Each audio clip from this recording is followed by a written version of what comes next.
Irmãos queridos, nós vamos abrir a palavra de Deus na segunda carta do apóstolo Pedro, no capítulo 3. Segunda carta do apóstolo Pedro, capítulo 3. E faremos a leitura de todo o capítulo, versos 1 ao verso 18.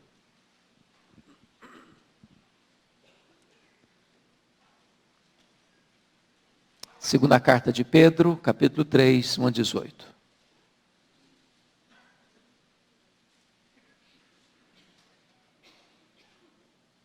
Lido o texto, por favor, não feche a sua Bíblia, para acompanhar conosco a exposição.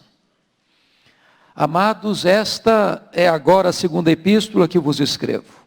Em ambas, procuro despertar com lembranças a vossa mente esclarecida, para que vos recordeis das palavras que anteriormente foram ditas pelos santos profetas, bem como do mandamento do Senhor e Salvador, ensinado pelos vossos apóstolos. Tendo em conta, antes de tudo, que nos últimos dias virão escarnecedores com os seus escárnios, andando segundo as próprias paixões, e dizendo: onde está a promessa da sua vinda? Porque desde que os pais dormiram, todas as coisas permanecem como desde o princípio da criação. Porque deliberadamente esquecem que de longo tempo houve céus bem como terra, a qual surgiu da água e através da água pela palavra de Deus, pela qual veio a perecer o mundo daquele tempo afogado em água. Ora, os céus que agora existem e a terra, pela mesma palavra, têm sido entesourados para fogo, estando reservados para o dia do juízo e destruição dos homens ímpios. Há todavia uma coisa, amados, que não deveis esquecer: que para o Senhor, um dia como 1000 anos, e 1000 anos como um dia. Não retarda o Senhor a sua promessa, como alguns a julgam demorada. Pelo contrário, Ele é longânimo para convosco, não querendo que nenhum pereça, senão que todos cheguem ao arrependimento.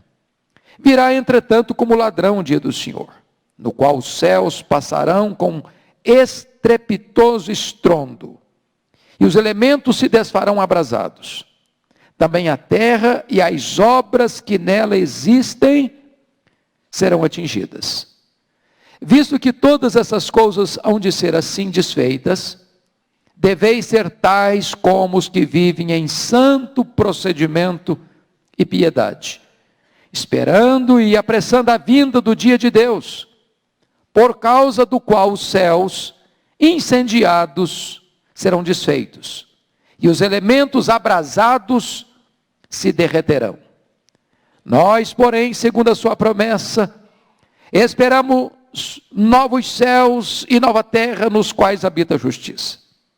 Por essa razão, pois, amados, esperando estas coisas, empenhai-vos por serdes achados por Ele em paz, sem mácula e irrepreensíveis. E tende por salvação a longanimidade de nosso Senhor, como igualmente o nosso amado irmão Paulo vos escreveu, segundo a sabedoria que lhe foi dada. Ao falar acerca destes assuntos, como de fato costuma fazer em todas as suas epístolas, nas quais há certas coisas difíceis de entender, que os ignorantes e instáveis deturpam, como também deturpam as demais escrituras para a própria destruição deles. Vós, pois, amados, prevenidos como estáis de antemão, acautelai-vos. Não suceda que, arrastados pelo erro desses insubordinados, descaiais da vossa própria firmeza. Antes, crescei na graça e no conhecimento de nosso Senhor e Salvador Jesus Cristo. A Ele seja glória, tanto agora como no dia eterno. Amém. Irmãos amados, no princípio, as cortinas da eternidade se abrem e começa o tempo. E no começo do tempo, criou Deus os céus e a terra. Aí a história se desenrola, Deus cria o homem cai, Deus manifesta o seu plano eterno de redenção, na plenitude dos tempos vem o seu Filho, se encarna, vive entre nós, morre por nós, ressuscita para nossa justificação, retorna ao céu, envia o Espírito Santo, e a igreja então se espalha e proclama o Evangelho até os confins da terra. Quando então todos aqueles que Deus escolheu forem chamados para chegarem ao arrependimento, para a salvação, então Jesus Cristo aparecerá nos céus com grande glória e poder.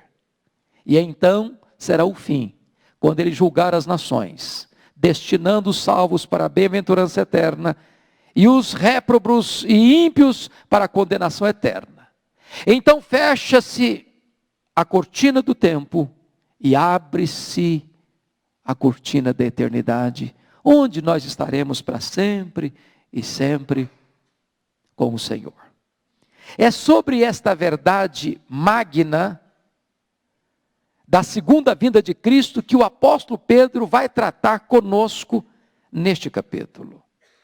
E a primeira coisa que ele tem o cuidado de dizer para a igreja, podem notar isso, é que ele está reprisando, enfatizando e tornando a enfatizar a mesma verdade que já vem ensinando na primeira epístola, na segunda epístola, e ele vai nos dizer que esta mesma verdade foi ensinada pelos profetas, esta mesma verdade foi ensinada por Jesus, e esta mesma verdade foi ensinada pelos apóstolos, de tal maneira que a segunda vinda de Cristo não é uma inovação. A segunda vinda de Cristo é uma verdade pivotal, nuclear do cristianismo, e ele está exatamente tratando deste assunto.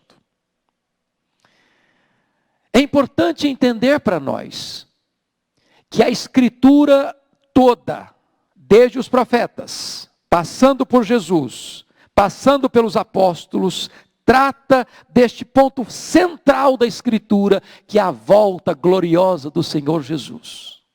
Fisicamente, pessoalmente, visivelmente, audivelmente, inesperadamente, repentinamente, poderosamente, gloriosamente, triunfantemente ele voltará. Esta é a verdade que Pedro está nos ensinando nesta noite. Mas notem vocês que Pedro, ao ensinar esta verdade gloriosa, ele tem um tom pastoral, um cuidado pastoral. Até porque a igreja está vivendo hoje cercada de muitos perigos, de muitas ameaças, de muitos falsos mestres, de muitas falsas doutrinas, que podem desviar a atenção da igreja para outro lado, ou podem tirar da mente e do coração da igreja esta verdade que deva aquecer a nossa alma, direcionar os nossos passos e ser um vetor na nossa vida espiritual. Então ele começa, a partir do verso 3, a tratar do perigo, do ataque dos falsos mestres. Eu chamo a sua atenção para isso. Primeiro, notem em que tempo eles vão de surgir. Verso 3. Tendo em conta antes de tudo que nos últimos dias virão escarnecedores com seus escárnios andando segundo as próprias paixões. E aí é preciso entender que últimos dias não é como alguns pensam, apenas os últimos dias dos últimos dias. Mas últimos dias é um termo técnico do Novo Testamento que representa o período que vai da primeira à segunda vinda de Cristo. Nós estamos vivendo os últimos dias. E então é nesse tempo, meus amados, que vai surgir o engano religioso, que vai surgir a apostasia. É nesse tempo que esses falsos mestres escarnecedores virão para dizer o seguinte: não, Jesus não virá. Acalme. O mundo sempre esteve como sempre esteve. Ele não mudou e não vai mudar. Essa esperança é uma quimera, esse sonho é uma utopia, essa volta é uma promessa vazia. Isso não precisa trazer nenhum cuidado para o nosso coração. Mas aí Pedro vai nos informar que esses falsos mestres têm um estilo de vida muito claramente definido no verso 3, e eles estão andando segundo as suas próprias paixões. E eu chamo a sua atenção para isso. Quando a teologia é ruim, a ética é ruim. Quando a doutrina é boa, a ética é boa. Se eles estão ensinando uma mentira, a vida deles vai ser uma mentira. Se eles estão enganando, eles vão ser enganados.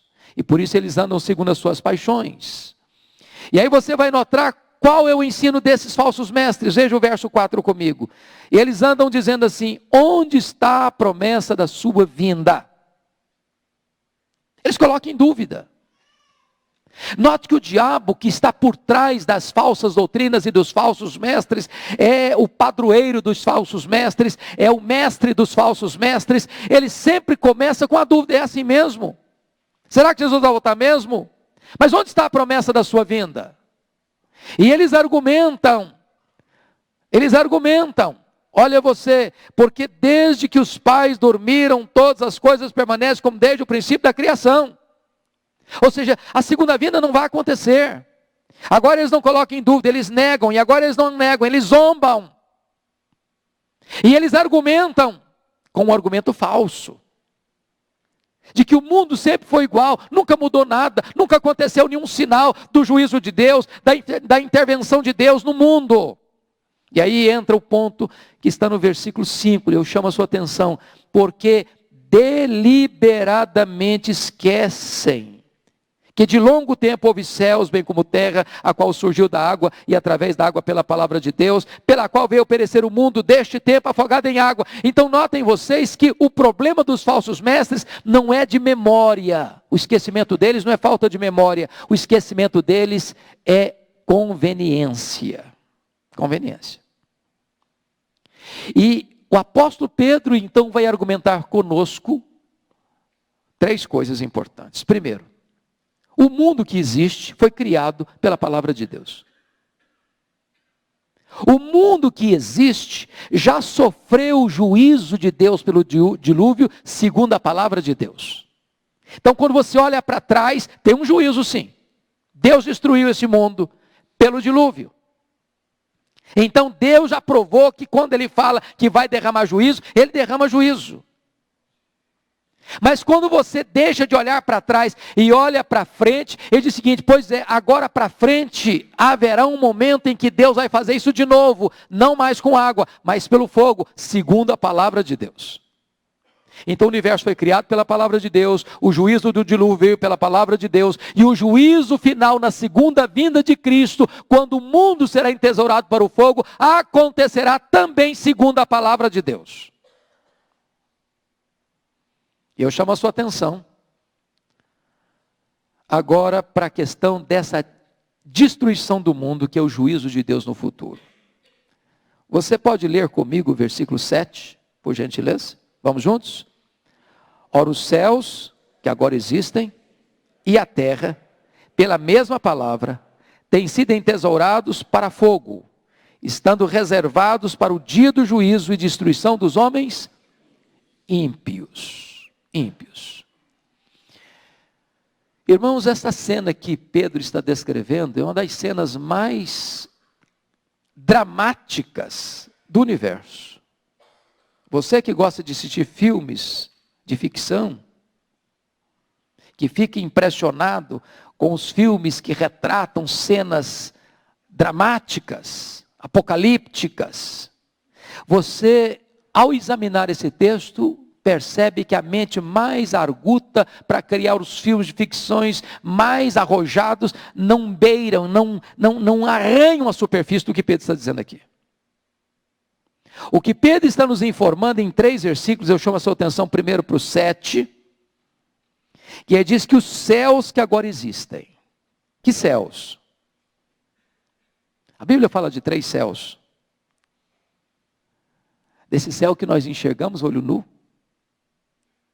desse céu que nós não enxergamos olho nu, que é esse vasto cosmos de Deus, dos bilhões de galáxias, que os estudiosos dizem que tem mais de 93 bilhões de anos-luz de diâmetro. E tem o céu, habitação de Deus e dos remidos. É claro que o céu, habitação de Deus e dos remidos, não vai ser atingido pelo fogo, porque não foi afetado pelo pecado. Mas pense você, neste vasto cosmos, que está para além da nossa capacidade de ver e de sondar, dizendo o apóstolo Pedro, diz que esses céus que agora existem e a terra têm sido entesourados para fogo. Você já pensou no incêndio dessa proporção? Mas notem comigo o versículo 10.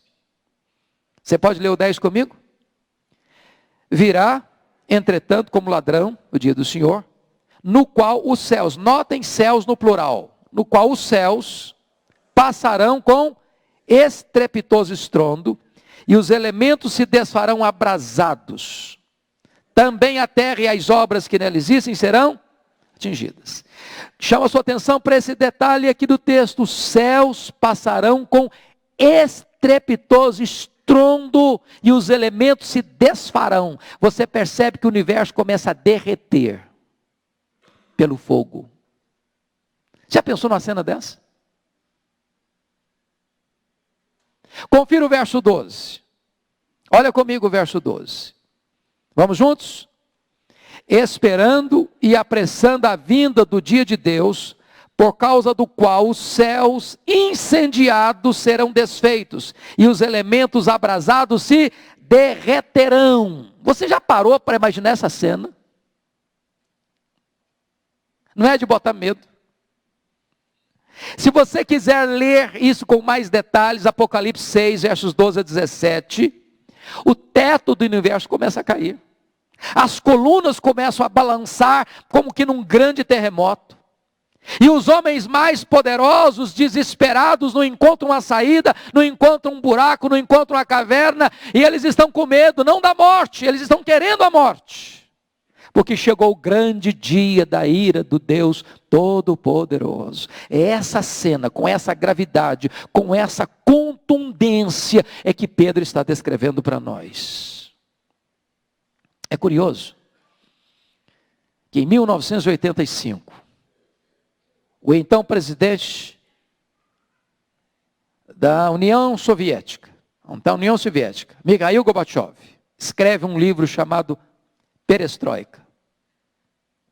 E nesse livro ele afirma que o arsenal nuclear daquela época de 85, se detonado, daria para destruir o planeta Terra 27 vezes. Transformá-lo em poeira cósmica.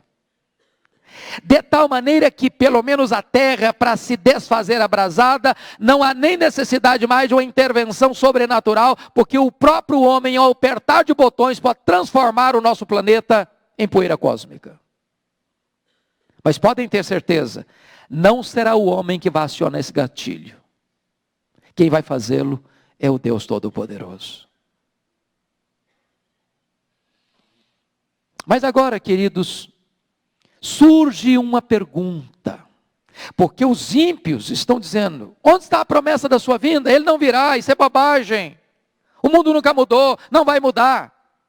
Mas agora a pergunta não é do ímpio que zomba e escarnece mais. A pergunta agora é da igreja, a pergunta agora é do crente, a pergunta é do seu coração, é do meu coração. Quando você vê o mundo tão turbulento, quando você vê tanta violência, quando você vê tanta maldade, quando você vê tanta gente se matando, quando você vê tanta gente se prostituindo, quando você vê tanta injustiça, quando você vê o mundo de cabeça para baixo, quando você vê o terrorismo, quando você vê a fome, quando você vê a guerra, quando você vê o mundo desesperado, diz: meu Deus, por que o Senhor não volta logo?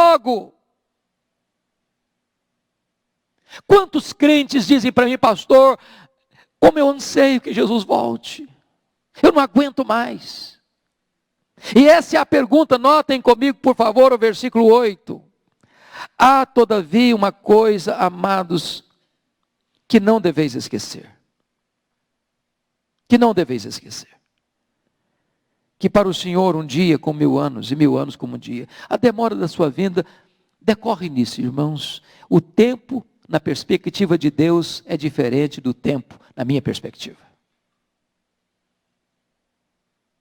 1000 anos para Deus é como um dia. Um dia para Deus é como 1000 anos. Sabe por quê? Porque Deus é eterno. Deus criou o tempo, mas Deus está para além do tempo. Tempo é um elemento diferente da eternidade. Eu explico. Por exemplo, se você diminuir 1 milhão de anos da eternidade, eu pergunto para você, quanto sobrou? Quanto? Eternidade. Mas se você diminuir da eternidade 1 bilhão de anos, quanto sobrou? Eternidade. E se você pudesse subtrair 1 trilhão de anos da eternidade, quanto sobrou? Eternidade. Então Deus que está para além do tempo e para fora do tempo, que domina sobre o tempo, para Ele 1000 anos e um dia é a mesma coisa. E um dia como 1000 anos, 1000 anos é como um dia. Ele não vê o tempo como você e eu vemos. Segunda coisa importante destacar. Por que então Deus parece demorar para Jesus voltar? Você pode ler o versículo 9 para mim, comigo? Vamos juntos? Não retarda o Senhor a sua promessa, como alguns a julgam demorada. Pelo contrário, Ele é longânimo para convosco, não querendo que nenhum pereça, senão que todos cheguem ao arrependimento. Notem vocês que o retardamento não é do Senhor. O retardamento da promessa não é dele. Alguns a julgam demorada. Alguns a julgam demorada. Mas por que ainda está demorando? E a resposta de Pedro é que é a misericórdia de Deus que estende o tempo para que todos cheguem ao arrependimento e sejam salvos. Porque Deus não tem prazer na morte do ímpio, diz a Bíblia. Ao contrário, o seu desejo é que todos sejam salvos. Todos quem? Universalismo? Não. Não. Não há universalismo. É claro que não são todas as pessoas, sem exceção, que serão salvas. Todas as pessoas, sem acepção, serão salvas. Todas as ovelhas de Cristo, todos aqueles a quem Deus amou e escolheu, Ele há de chamar, e no momento em que o último que Deus escolheu for chamado, então Ele virá. Agora notem vocês, essas pessoas precisam ser chamadas, e Deus está dando oportunidade a você e a mim, a chamar essas pessoas, para que essas pessoas a quem Deus escolheu, sejam chamadas, e recebam a graça, e sejam salvas. É por isso que parece-nos que está sendo demorado. Mas aí, Pedro começa a falar então de a forma que Jesus virá. A forma que Ele virá. Veja comigo o verso 10, parte A. Vamos juntos? Virá, entretanto, como ladrão, o dia do Senhor. Ponto. O que significa isso, virá como ladrão? Significa que o dia que Jesus voltar não vai ser um dia óbvio. Não vai ser. Irmãos, como é que é a nossa rotina? Você levanta todo dia, lava o rosto, alguns tomam um banho, bota a roupa, toma café, sai de casa, leva filho para a escola, vai para o trabalho, pega um trânsito complicado, dá buzinada, recebe buzinada, chega, o escritório está cheio, a fábrica está lotada, problema aqui, problema ali. Quando Jesus voltar, o dia ou a noite vai ter essa mesma característica. Vai pegar gente no trânsito, vai pegar gente dormindo, vai pegar gente acordado, vai pegar gente trabalhando, vai pegar gente descansando, vai pegar gente no flagra do pecado, vai pegar gente de todo jeito. Todo jeito. O ladrão não manda telegrama, fala, vou chegar hoje na sua casa. Ele chega em hora inesperada. É isso que Pedro está nos informando. Portanto, meus amados irmãos, cabe a você e a mim vigiarmos.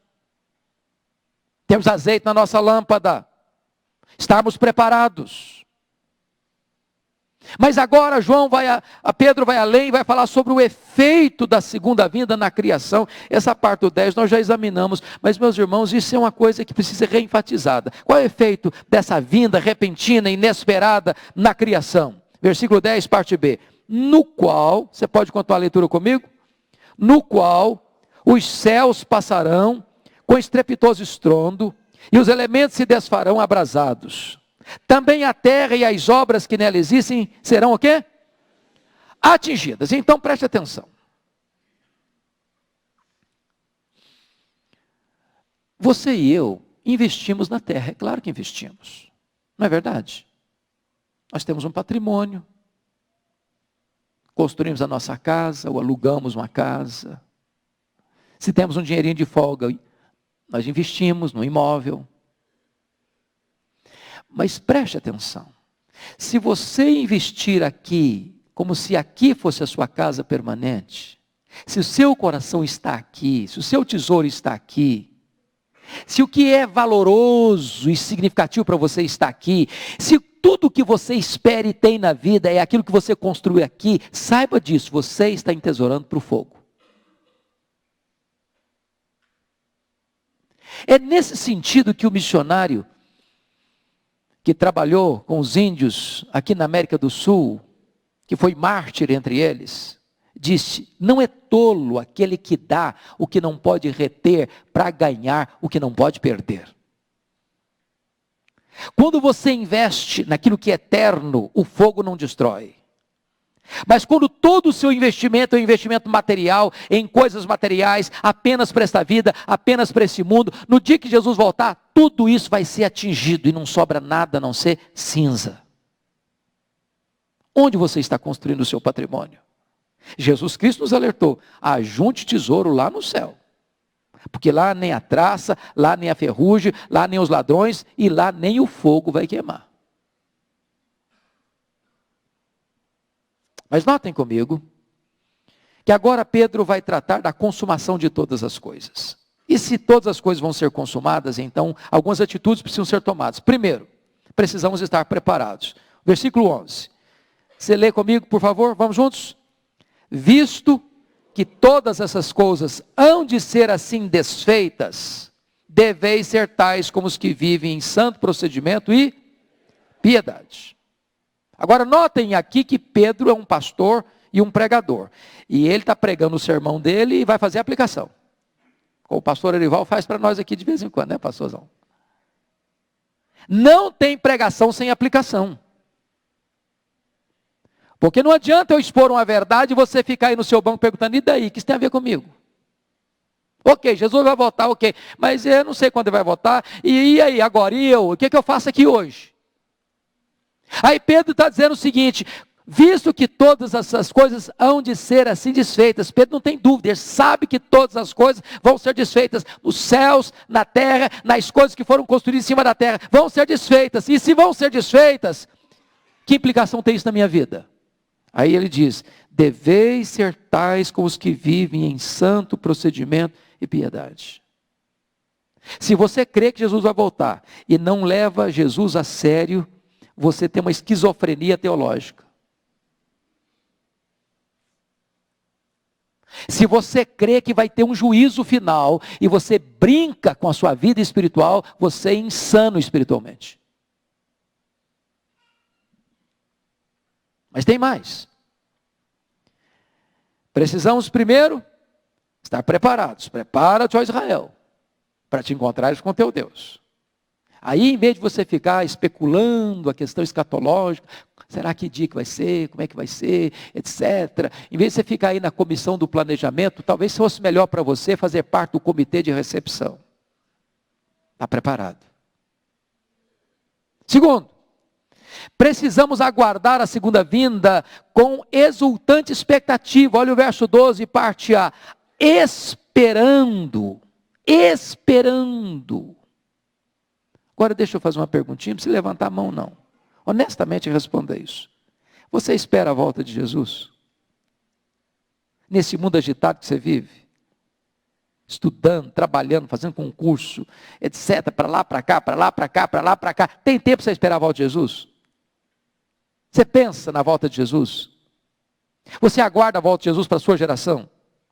Porque hoje alguns estudiosos da escatologia começam a fazer cálculos. Não, Jesus só vem daqui a 500 anos.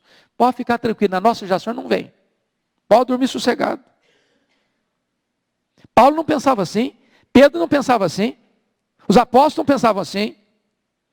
Então você deve viver esperando, na ponta dos pés, esperando, aguardando, ansiosamente. Você deveria dizer: Maranata, a hora vem, Senhor Jesus. É a sua recompensa. Mas mais do que isso, precisamos não só esperar com exultante expectativa, mas precisamos apressar. Olha o verso 12 ainda. E apressando a vinda do dia de Deus. Aí você pergunta: bom, então não estou entendendo.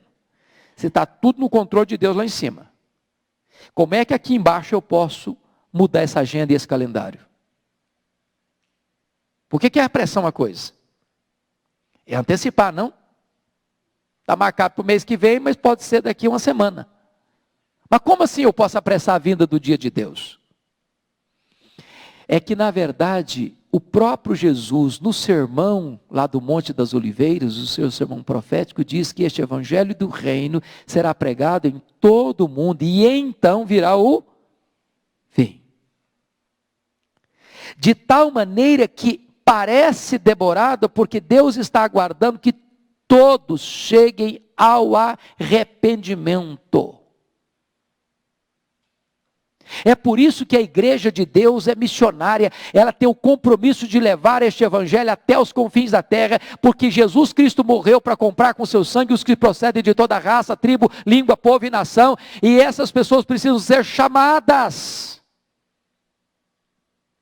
E no momento em que esses todos que Deus escolheu forem chamados eficazmente, então Ele vem.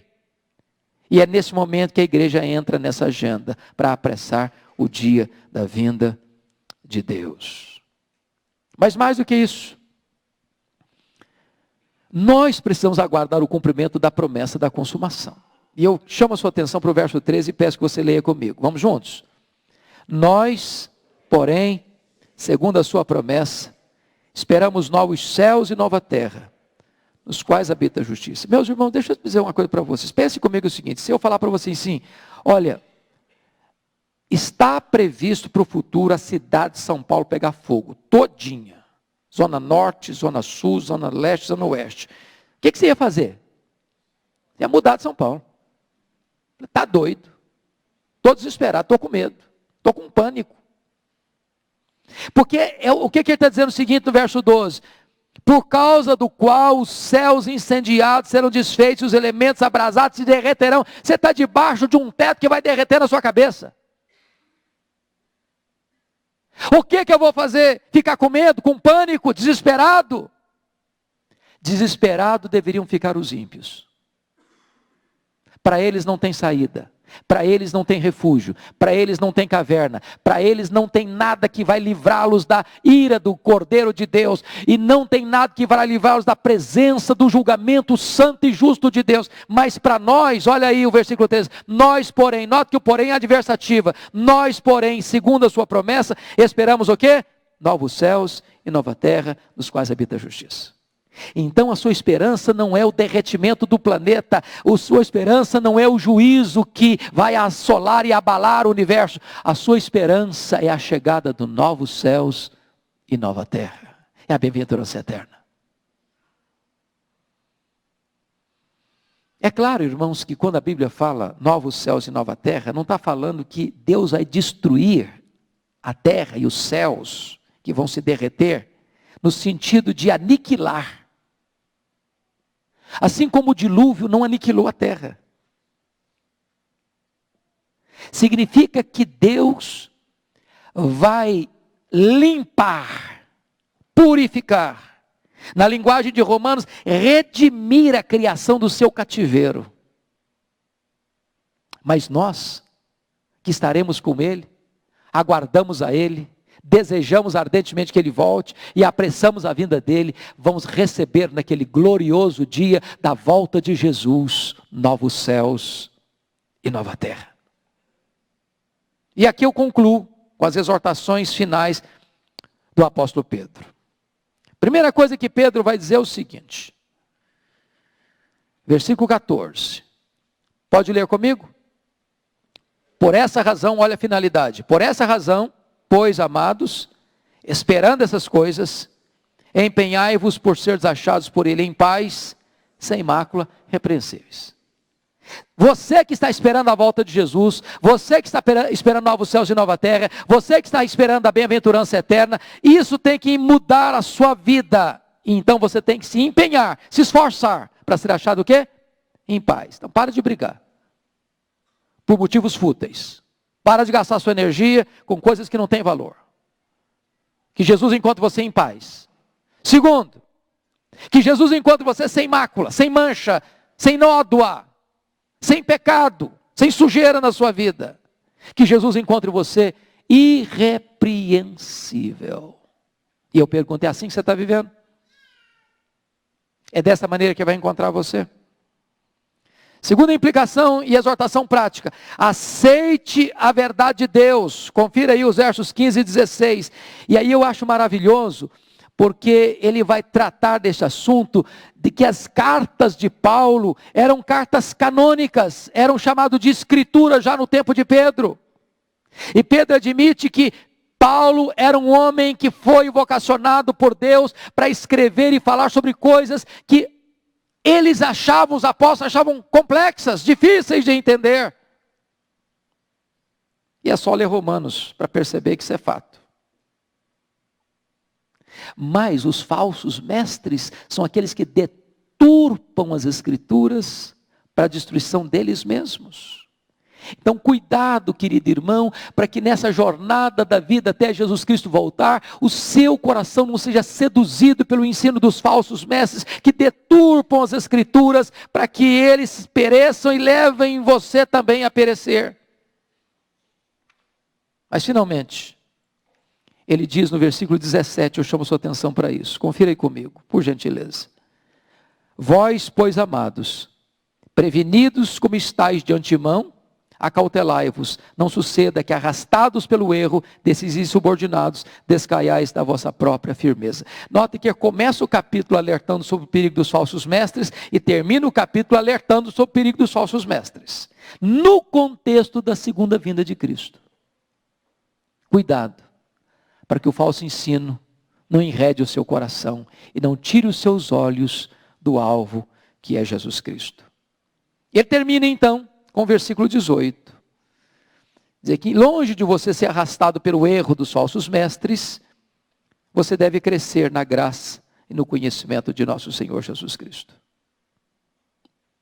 Eu acho isso lindo, porque ele enfatiza duas coisas, graça e conhecimento, cabeça e coração, teologia e vida, doutrina e ética, ortodoxia e piedade.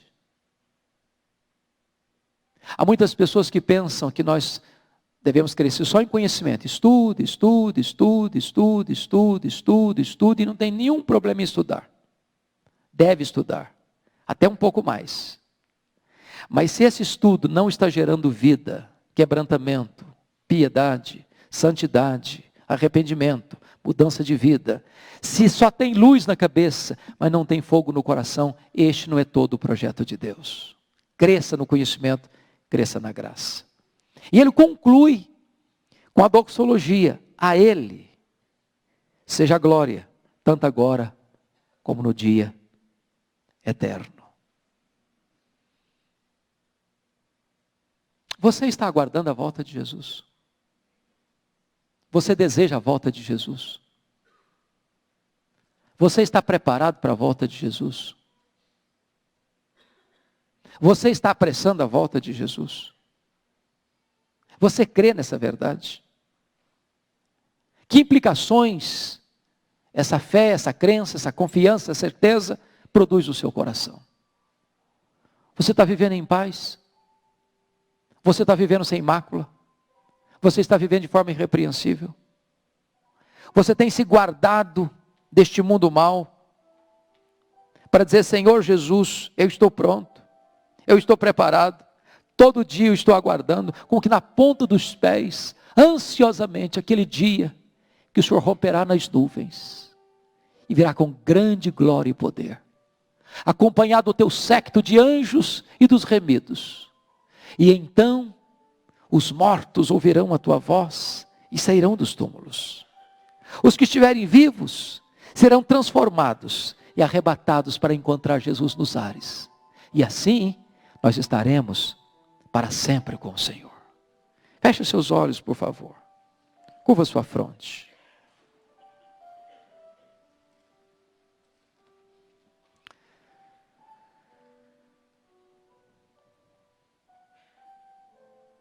Deus está aqui nesta noite.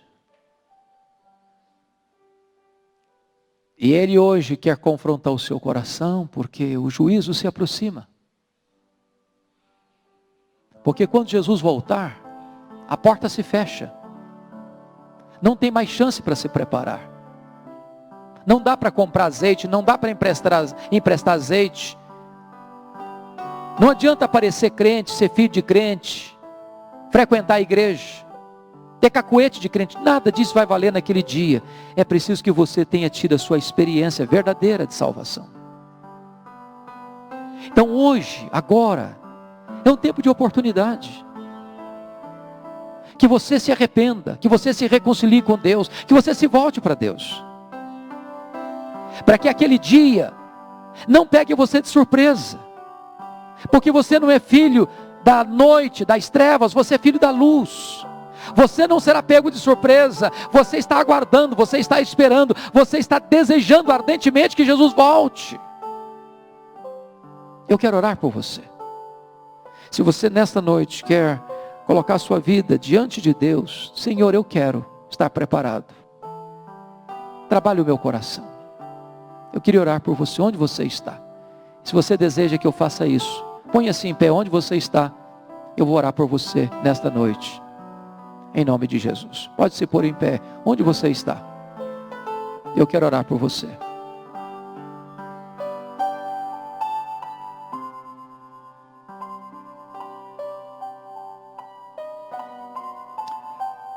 Querido Deus, glória ao teu nome, porque nesta noite pudemos olhar para a tua palavra e relembrar esta gloriosa promessa de que Jesus vai voltar. Vai voltar em breve. Não sabemos o dia, não sabemos a hora. Mas Ele nos ordenou a vigiar, a estarmos preparados, santificando a nossa vida, apressando o dia da tua volta. E nós pedimos em nome de Jesus que nesta noite tu toques o nosso coração, desapegando-nos das coisas deste mundo, colocando o nosso coração nas coisas eternas, nas coisas que se não veem, porque elas são eternas. As que se veem são passageiras. Então Deus gera no nosso coração uma nova escala de valores. Gera no nosso coração sede das coisas lá do alto. Gera no nosso coração, Deus, apego às coisas do céu. Gera no nosso coração um ardente desejo de que Jesus Cristo volte em grande glória e poder, para buscar-nos, para estarmos com Ele para sempre. Prepara o teu povo, Senhor, e aqueles que nesta noite colocam-se nas tuas mãos, reveste-os com a tua graça e com o teu poder, para que eles possam viver de modo digno desta gloriosa vocação, até aquele glorioso dia da volta do Senhor Jesus. Glória ao teu nome, aleluia, louvado seja o teu nome, porque Jesus Cristo morreu, porque Ele ressuscitou, porque Ele está à tua destra, e porque Ele há de voltar com grande glória e poder. Então nós te adoramos por isso, em nome de Jesus, aleluia, amém. Podem assentar, queridos.